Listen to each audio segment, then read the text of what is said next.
sa kahit anong bagay kasi pinakamahirap talaga yung simula. So, ah, just like any other things na ginagawa natin, napakahirap ang magsimula sa isang bagay lalo pa kung papasukin mo ay, business. So yun, sa challenge namin nung nagsisimula kami, nandoon yung doubt namin sa aming mga sarili na, "Will this work? Um, Sino ba yung target market natin? Tapos, um, ano ba yung credibility natin sa pagbuo ng concept na 'to, ng coffee shop? Paano tayo magsisimula?" So yun. So yun yung mga challenges namin as a startup. So nung nagsisimula na kami, nadagdagan pa yung challenge kasi nandiyan na yung shop, nandiyan na yung store, but you need to operate it. So I'm talking about the manpower, the logistical issues, um, the procurement side, from raw materials to being a complete product. Yeah, so these are all the challenges na nakaharap namin. So paano namin siya na-overcome? Ayun, paano ba natin na-overcome lahat ng Sa una, dapat lakas lang ng loob. Kung mag-work, bonus. Kung hindi mag-work, you have to work out kung ano pa yung mga kailangan nating mga gawin. Ayun. Um, Challenges pa din siguro, dagdag ko lang no yun. Challenges namin, wala kaming enough confidence. So wala kaming tamang lakas ng loob nung una kasi nga hindi namin alam kung ano yung mag-work na timpla o yung mga pagkain na i-offer namin. Plus, pinakamahirap sa lahat yung manpower. Kasi kailangan buo muna yung team bago magsimula yung yung shop.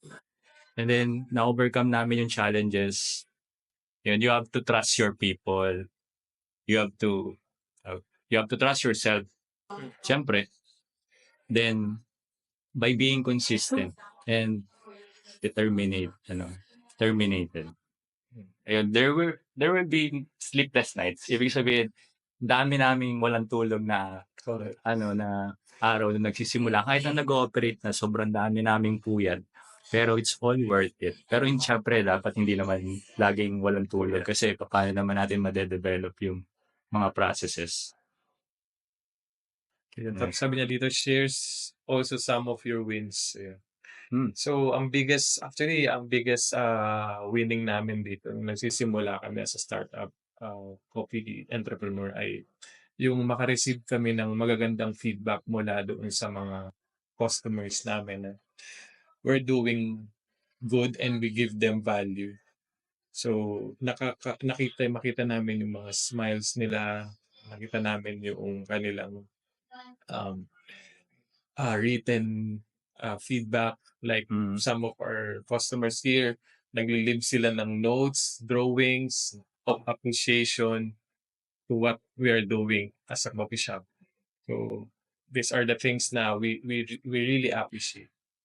Yun, isa pa sa mga palagay namin, nanalo kami dun sa mga araw, yung nakikita namin nagbabasa ng libro yung mga customer. At mina-maximize nila yung pagbabasa ng libro at talagang nagbabasa talaga sila ng libro. Kasi yun talaga yung una naming mission vision. And hopefully, ayun, once na nagbabasa sila ng libro, makatulong din kami o magkaroon kami ng small contributions dun sa society.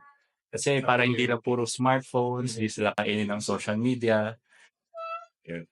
So yun, parang yung naiisip namin na gusto naming mangyari as a coffee shop before is nakikita na namin na nangyayari siya. Na yun nga nabanggit ni Ivan.